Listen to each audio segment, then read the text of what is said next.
Welcome to Professor Game Podcast, where we interview successful practitioners of games, gamification, and game thinking who brings the best of their experiences to get ideas, insights, and inspiration that help us in the process of getting the students to learn what we teach. And I'm Rob Alvarez. I teach and work at IE Business School in Madrid, where we create interactive and engaging learning materials. Want to know more? Go to professorgame.com/subscribe, start on our email list, and ask me anything. Engagers, today we have Dr. Oscar. I will say all his full name very soon, but before that, Oscar, are you prepared to engage? Yes, I think so. Here I am, charged. I'm sure you are. So Oscar Garcia-Panella, that's the way to say it in Spanish. There's this weird letter called the ñ, yes. Which in other languages we don't have them. He's a telecommunications and electronics engineer, and he has enjoyed several stages abroad. So in the US, California, I can see many places here, in the VIS Lab at the Henry Samueli School of Engineering as well, and at ETC. Oscar directs the Videogame School at ENTI-UB in Barcelona, and he partners as a senior gamification consultant at Cookie Box. So Oscar, that was a brief one. Is there anything that we missed from your intro? Well, thank you very much, Rob, for inviting me to be here and describing everything that well. If I should add something, I would say that we have this online master program on Gamification and Transmedia Storytelling that is happening in IEBS, which is an additional school for entrepreneurs that is like a business school entirely online.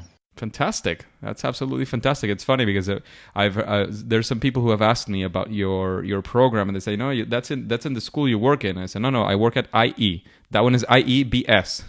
Yeah. It's two separate schools. They're great, both of them in their own ways.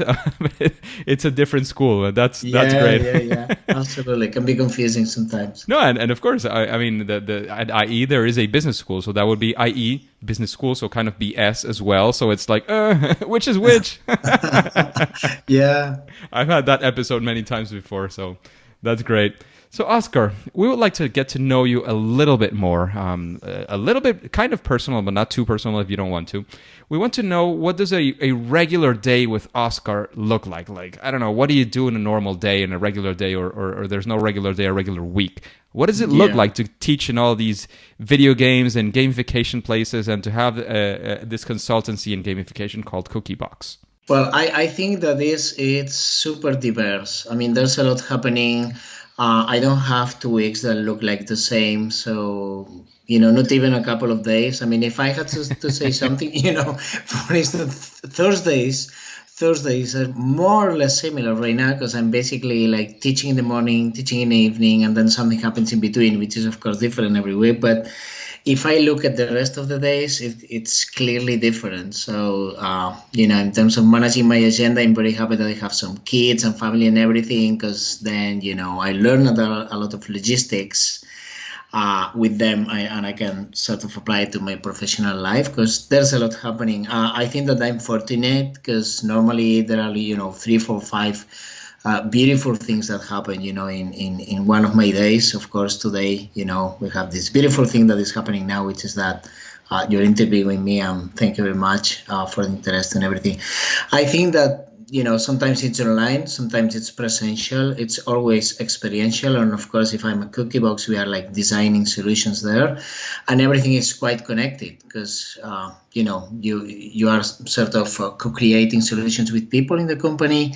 You work with real clients, you need indicators, KPIs, you need to make it work. Then you go to the university and you cannot detach for it, which is something good for the students, I guess, because everything that I able to explain there has to be connected with reality. And I think that this is, fresh and important, to have this inside a university class where you can have like some of this applied to stuff, even if, teaching algebra, for instance, which is one of the things that I'm doing now. I can feel you when you're talking about teaching algebra. It's not exactly a subject that students are excited about, right? No, not in a video game school, because, and I understand them because, it's real. When they come there, they want to create video games. They are not interested in algebra. Or they think they shouldn't be. Yeah, they think not. So, but I try to change things, during the very first week. We do some tiny hackathons, little game jams, always directing some video game related challenge that connects with, stuff that I know they like and I know they know, like FIFA or Pro Evolution Soccer or Uncharted or Tomb Raider or God of War or whatever. And then we look at some gameplay videos. Sometimes we see some, simulations, and then we try to a little bit grab the algebra from there. So once they've seen that there's some algebra there, then I always ask something like, well, do you want to do that thing? Do you want to program the thing when you as a developers go to studio? Okay, you better learn some algebra, because if not, you will be so dependent on an engine or a tool or something that, if you are not able to implement by yourself, you won't have the same salary, you won't be, as interesting as you could be. So, okay, let's start with algebra. Let's get this done. Yes. Basically, I say that because I am teaching quantitative methods or managerial decision making to MBAs. So it's exactly the same type of thing. They want to do, they want to do marketing. They want to do finance. They want to do operations. They want to do HR. This thing of, numbers sounds scary and weird. So yeah, it does. It's the same type of thing that they still need it for most of those things anyway. So it's exactly the same kind of vibe. So Oscar, now that we know all of the exciting things that you're doing, what does a day be composed of in general on all these things that you're doing? We would like to go onto a story, all right? And this one is, we ask this to all our guests because sometimes when we do these great introductions, because you're doing amazing things, people get to think, these people have it all figured out. It's always been, rainbows and unicorns and everything is fantastic. It always goes absolutely well. And I want to show people that this is not exactly the way things happen. Sometimes things don't go as well as we expect. Either we screw up or things didn't go out the way we expected, and we have some fail or some first attempt in learning. And we want to know of a story of a time that this happened to you, and of course, either or both, if it applies. What did you learn from that experience, and how did you come out of that sort of fail, in your favorite fail, so to speak, and how that translated into your future success? Yeah, absolutely. It's a good question, and we learn a lot from failing. Normally, you learn, like 10 times more from something that didn't go as you expected. So let me share something. I remember the first time that I gamified one entire semester at the university.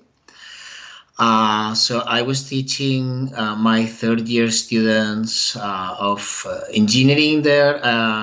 The course was, I think that the course was quite interesting, to be honest, because it was a course on virtual reality. But I remember myself teaching one day there, like the very classical way, shouting during 1 hour and a half, talking to everyone. And, I realized that everyone is like sitting, not proactive, looking sick, very tired, not passionate, they were basically sleeping. But I couldn't blame them, to be honest. And I remember this perfectly. I couldn't blame them. And it was like, oh my God, it's so boring. I mean, I'm bored. I understand that they're bored. and it was like, how can it be that I'm talking about virtual reality, which is something so cool, and it's so boring? There's a problem with the methodology. There's a problem with the format. So I started reading on flipped classrooms, so making it more experiential, PBL, problem-based approaches. I looked at the ETC, the Entertainment Technology Center, which was that place that you mentioned at the beginning, that I was there for like one entire year as a faculty doing a postdoc. So that was like my starting point with them. And I looked at some of the courses that one of the founders was teaching there. He was called Randy Pausch. And I figured out, a different way to do it. Like, I'm going to challenge you. It's going to be like a lot of scarce resources, because then your creativity will be better. You're going to do like 3 projects. It's going to be super practical. I'm going to send you, like some information, like very limited. You're going to have to work on groups. Every project is going to be different in the sense that there will be rotation, different profiles, different people, like making things difficult and doing it like for real. And it was quite okay at the beginning, but then after a couple of iterations, I said, okay, let's gamify this thing. So let's start using guilds. Let's put, like some potions, some RPG elements here. Let's add, a couple of scales for points, like hit points and experience points. Let's use, like more randomized events and blah, blah, blah, blah, blah. And what happened is a good thing, but, it was close to kill me. and that was like an enormous learning that I like to share, and this is why I chose this example. So what happened is that, okay, I come the very first day of this, let's say, third iteration of my new virtual reality course, which now it's gamified.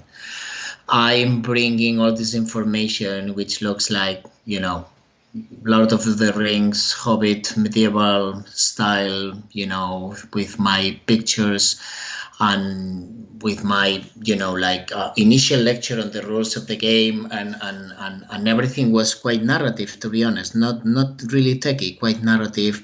I start showing all the tables, the hit points, experience points, talking about missions. We build the groups, and everyone got so engaged, really, really engaged, that, they were really into it. They started to perform. And the problem is that, I was like the machine behind the entire thing. So there was nothing automatized. I didn't pay enough attention on how to design the assignments. So it was like difficult to correct them, like interesting and good assignments for the students, but a crazy nightmare for me to correct. And then you can imagine that, everyone was like blaming me, like, when are we going to have not the grades, but, the rankings and the badges, and, when are you announcing, like the new experience points or whatever, and blah, blah, blah, blah, blah. And of course, the game wasn't really working because I was like really slow, because I had to correct a lot, integrate a lot of things, because they were engaged and they were, delivering everything, even the let's say elective material, the optional material. The optional material of the optional material. Yeah, absolutely. So I remember that year because they ended up a little bit sick of me. I couldn't follow the speed that they needed for the game. Of course, they were not students anymore. They were players. So, they were acting. So they were expecting a reaction to come like really, really fast. I couldn't deliver that because, again, it wasn't automatized and all that. And it was like an enormous learning. So it was really interesting because they were motivated, and I learned that it really works. But you need to design something, you need to design this expert system behind that sort of makes it flow fast. Because if not, you kill the game, and then, it's even worse. You can kill like the engagement. Absolutely. I think there's like many key points from your story. One thing that I would highlight is, we had a similar story at some point in what I'm going to comment, in the sense that it is very hard in that first time when you realize these things were not automated and all of that.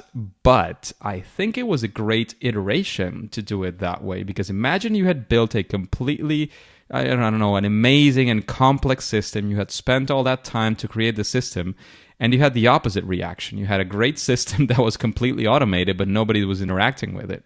Mm-hmm. I think that's definitely a lot worse. Yeah. You're absolutely right.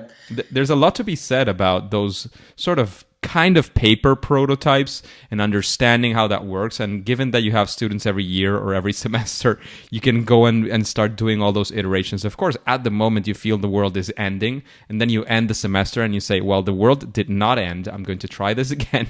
I'm going to learn from my mistakes. Some of the assignments I gave them are going to be simpler to grade, or they're going to be automated, or you're going to make those decisions, and you're going to try again, and it's going to be fine. I mean, nothing, unless it gets you kicked out of the school.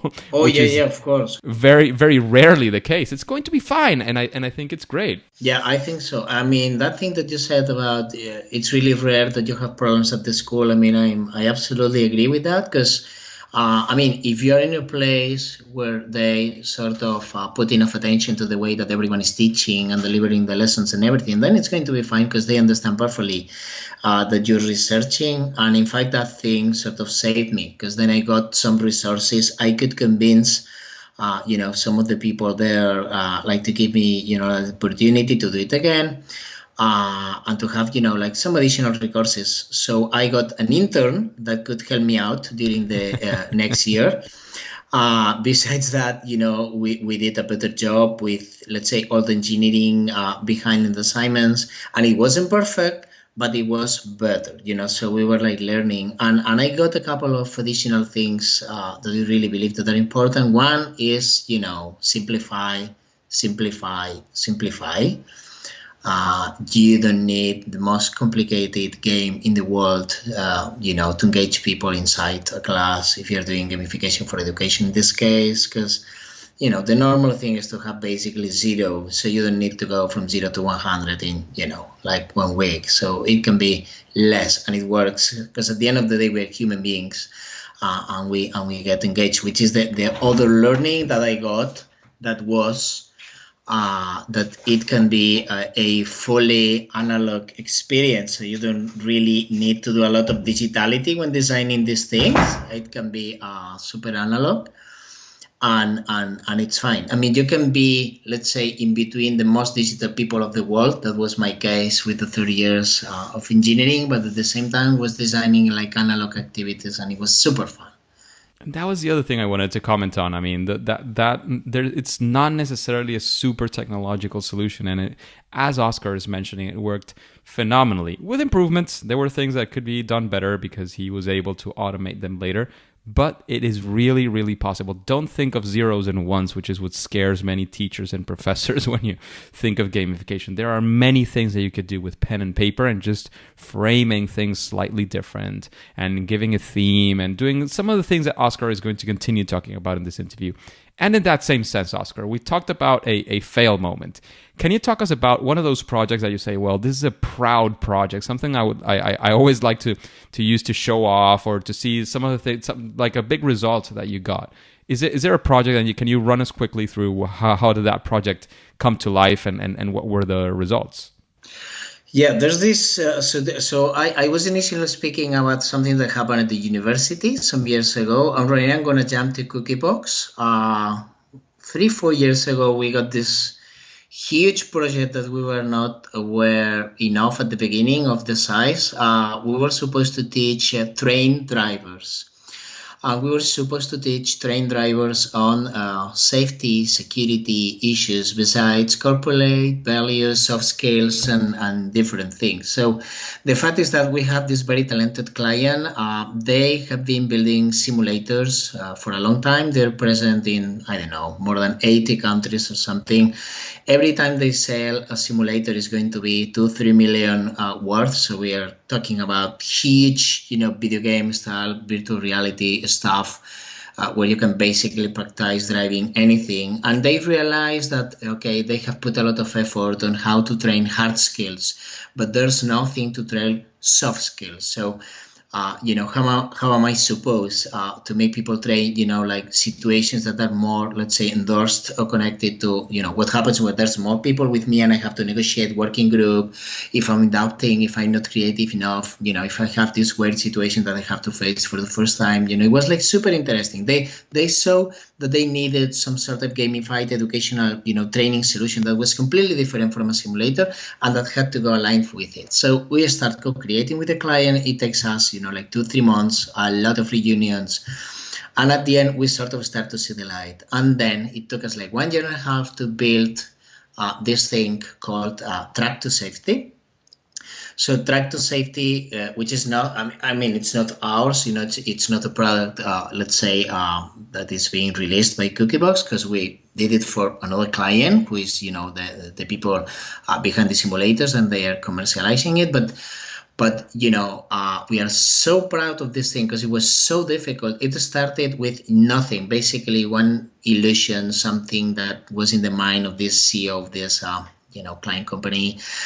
And after 3 months, we see this gamified universe that can be both, in like a tablet or laptop, where train drivers, which are basically males 45 plus, can play this 60-minute long, like cartoonish movie that has a very interesting plot on trains, of course, and something, connected, let's say, to to the hero's journey that happens there. So it's a very interesting story. You have to take some, let's say, alternative decisions there. So it's a little bit like a choose your own adventure, let's say, non-linear storytelling piece. Then you can gain some points depending on the points that you gain, and depending on what the decisions are and everything.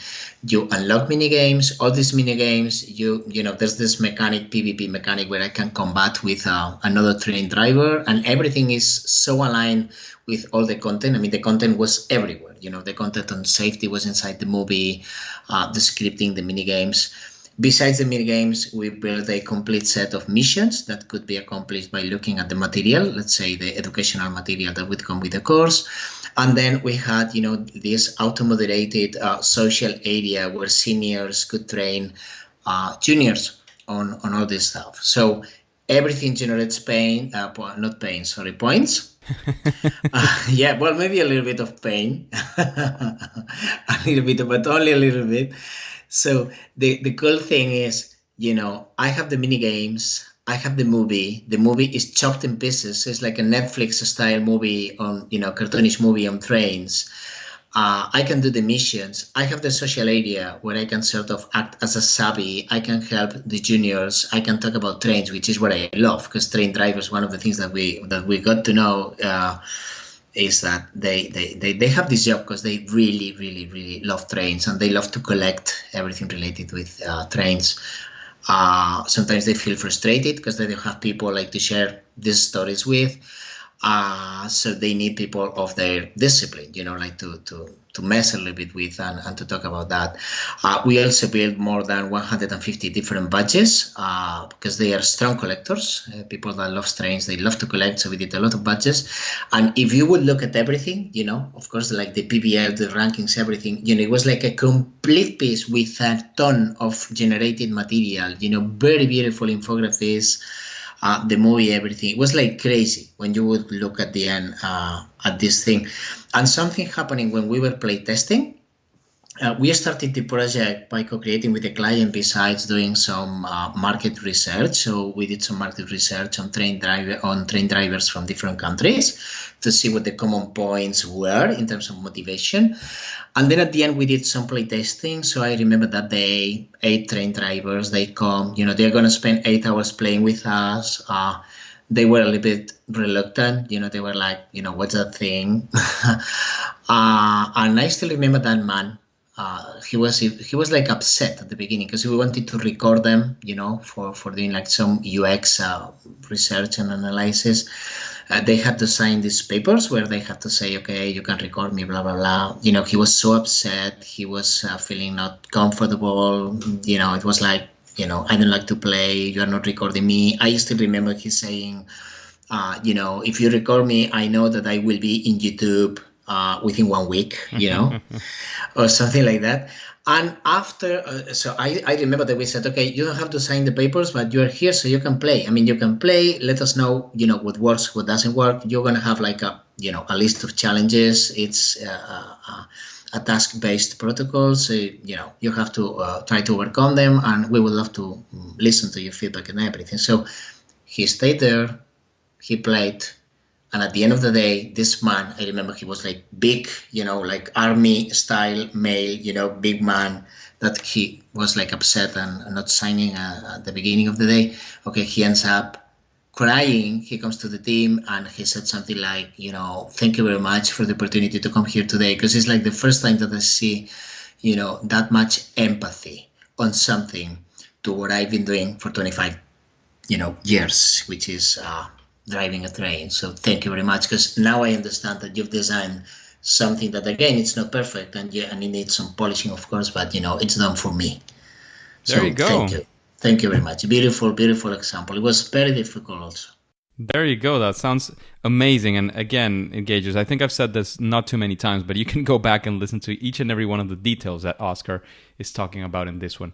But Oscar, I wanted to make a small shift because you've told us 2 stories of how you design these things. And I know you have a whole master's degree on gamification and transmedia storytelling. But if you had 2, maybe 3 minutes to tell us, what does the process of gamification look like in general for you? how would you describe that, the gamification process? Okay, I'd say you need to listen a lot. So you need a brilliant briefing from your client. Normally, you're going to have a client that feels unsure, smells something. They know a lot about their field. They are experts on their field, but there's something that it's not working. Normally, we're talking about behavioral change. So you have this status quo initial situation where there are either patients or students or clients, customers, or collaborators, workers.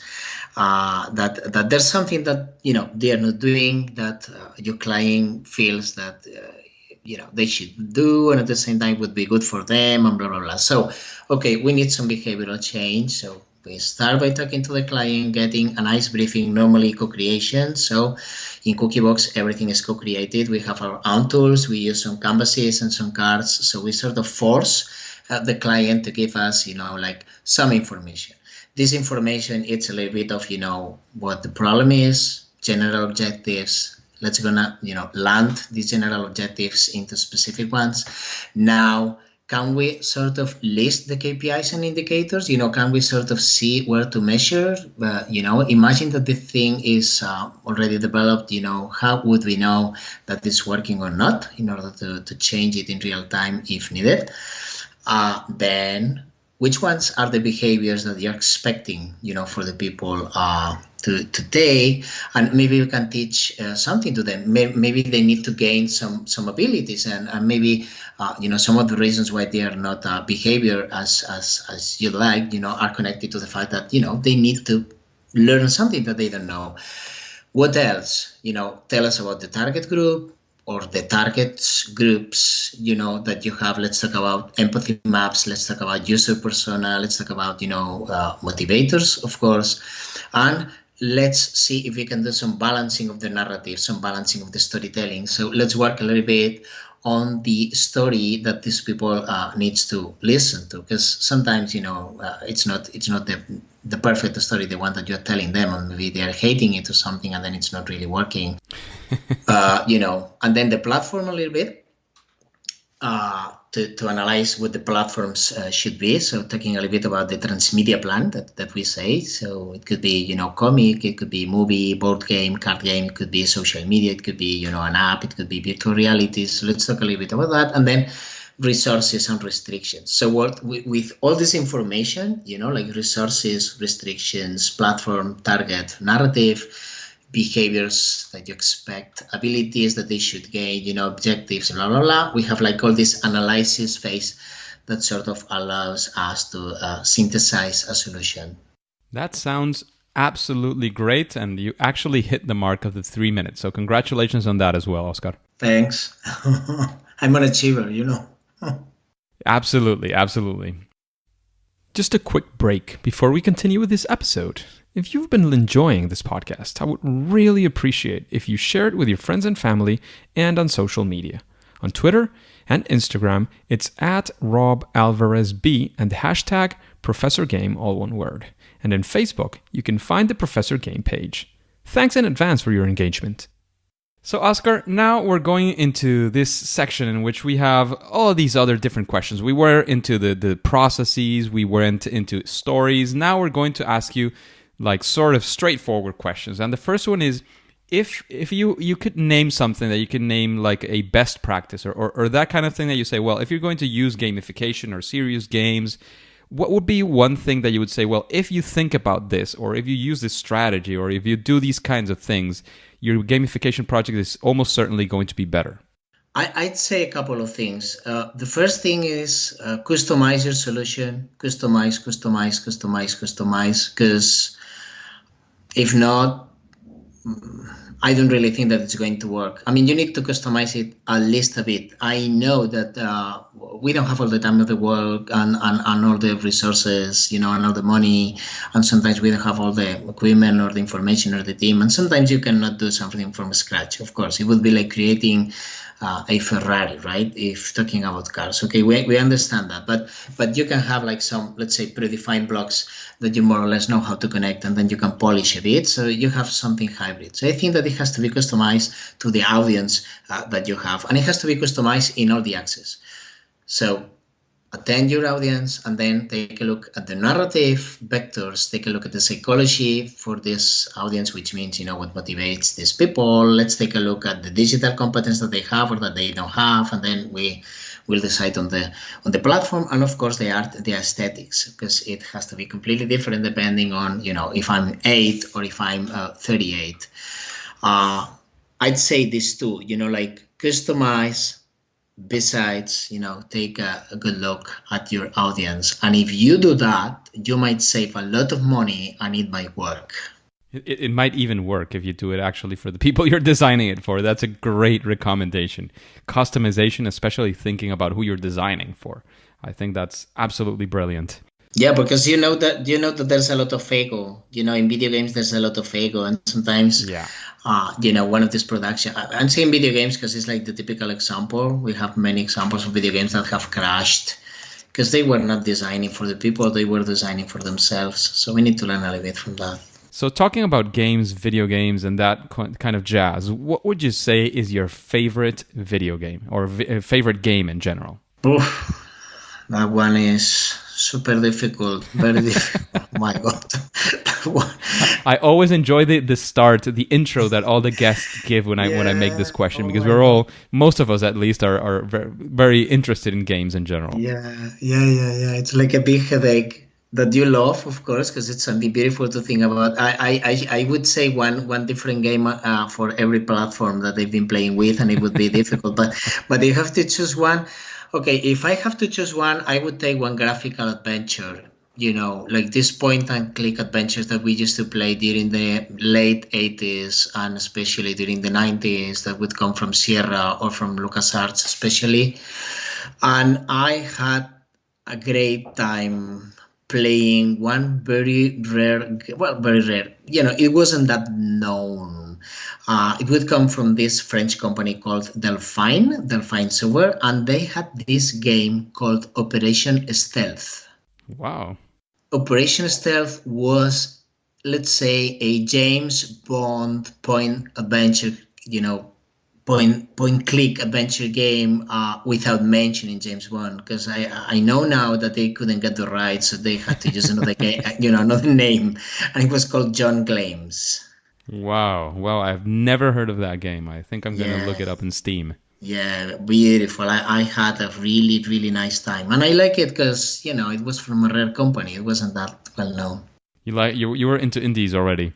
So, Oscar, after hearing most of these questions and feeling all the jazz and all the ideas that we have in Professor Game, who would you say is somebody that you would like to hear answering these questions in an interview like this one in Professor Game? Okay, I like to hear women, because we know that normally, there are less in the field. We shouldn't be like that, but it currently is. And if I had to choose one, well, I have like 2 or 3 different women that I would love to. Please go ahead. Hear. Yeah, there's like Ruth Contreras. Mm-hmm. She's Mexican, but she lives in Barcelona like me, and she's doing a lot of stuff in terms of research and serious games. She has her own, like company, and she does collaborations in universities, and she works for, internationally funded, beautiful research projects. So I think that she could be one. And then I know a couple of game designers that are from here, let's say from Spain, but working abroad. So we have like Laura Llorens. She works as a game designer for Robio, for the Angry Birds 2. And there's also Sandra Lara, which is doing really, really good. Not in Stockholm like Laura, but she's in London, Sandra, and she's doing really, really good, with like commercial advert games and these sort of things in a company called Bagel, I believe, or something. So I think that day 3 could be like super interesting. In defense of our guests, I must say that we have had quite a few ladies, maybe not as many as we would like, because it's always nice to have sort of equal, if whenever possible. But in defense of our guests, I think we have had quite a fair share of women as well, and more are always welcome. So those are fantastic recommendations, Oscar. And in that same sense, you were recommending people that would be interesting to listen to. If you had to recommend a book to our listeners, to the engagers, what book would you recommend and why? Okay. If I had to recommend a book, well, I guess that this book that I'm going to mention has been there, like many times, but I think that is, definitely the start of the system, which is, Jesse Schell's book, The Art of Game Design. This is the one that I would recommend because anyone can read it. It's really, really, it puts all the effort and all the rigor in. It's done by Jesse Schell, who is a researcher, an academic, a practitioner. He talks and he acts, he does the things and he explains the things. And it's so fluent, easy to digest book that allows you to learn a lot. Sometimes it's not that landed, but I think that there are other books that one might, read after.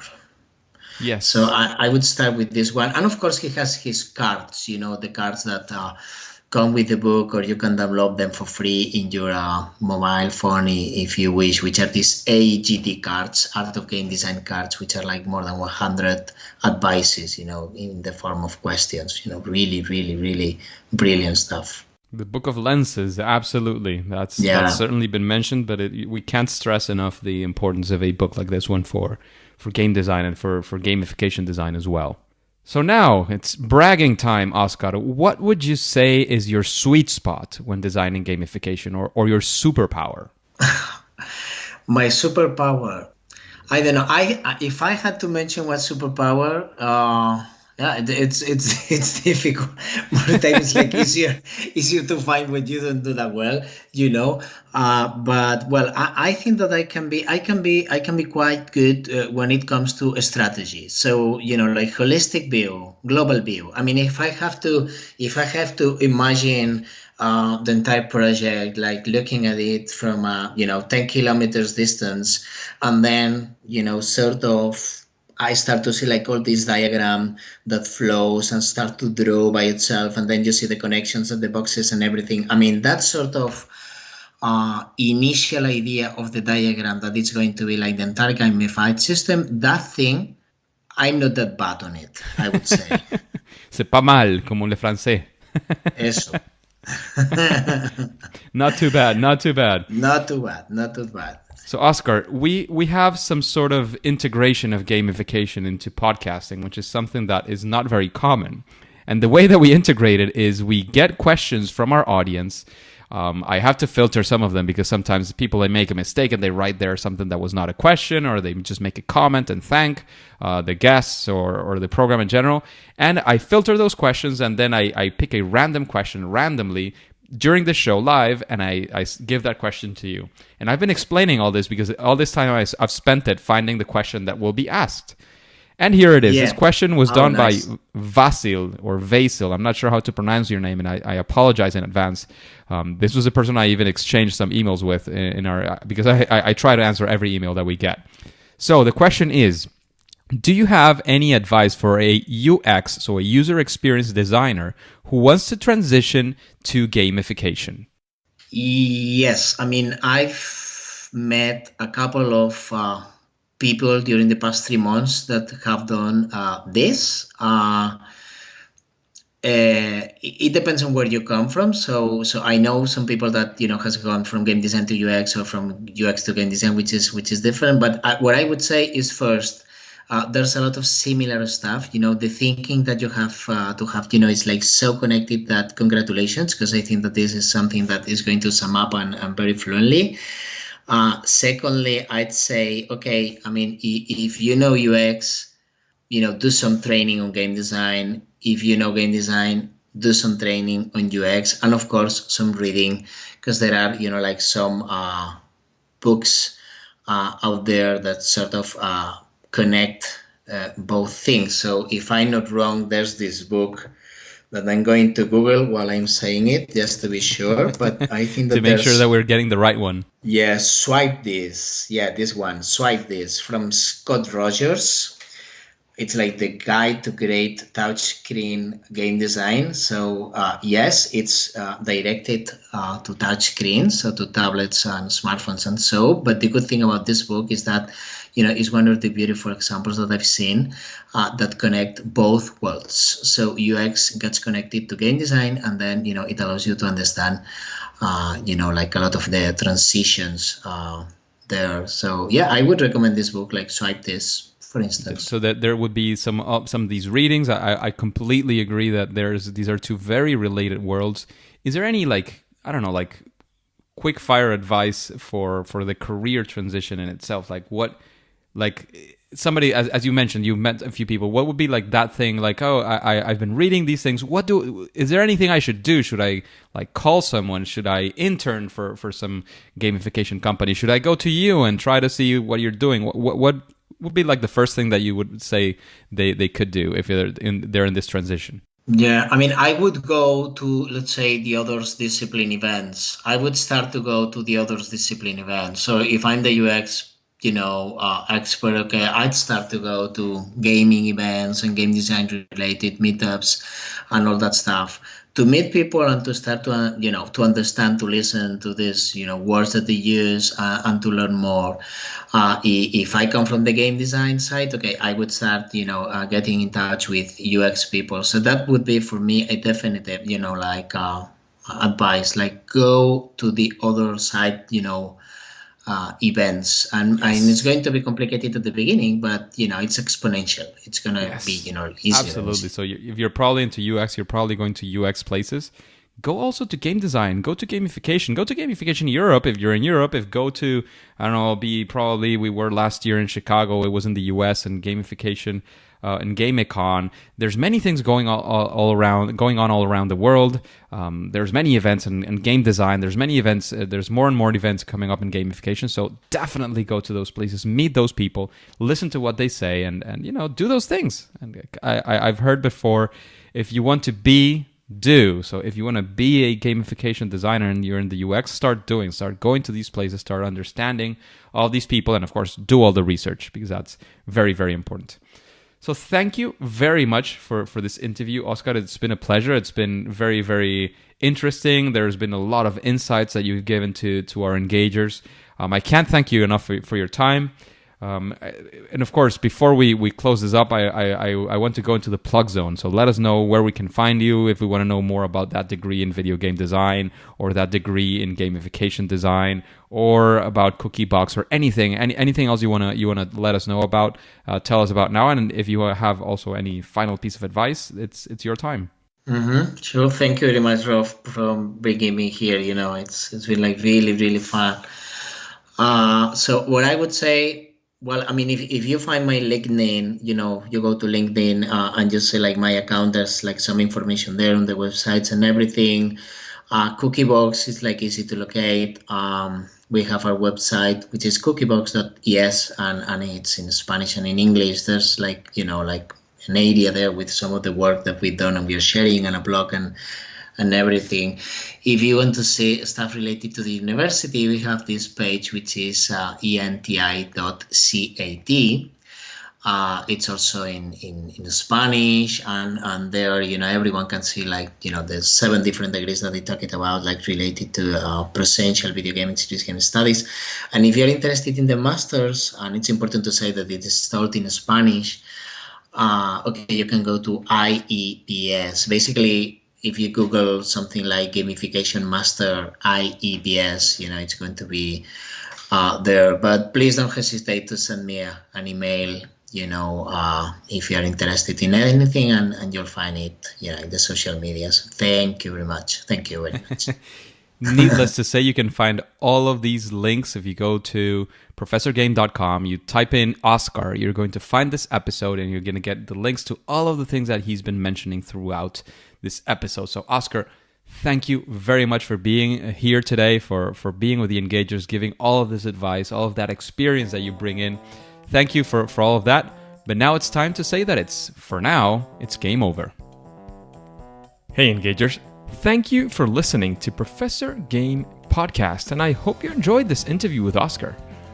Do you have questions that you would like to ask future guests? go to professorgame.com/question and ask your question.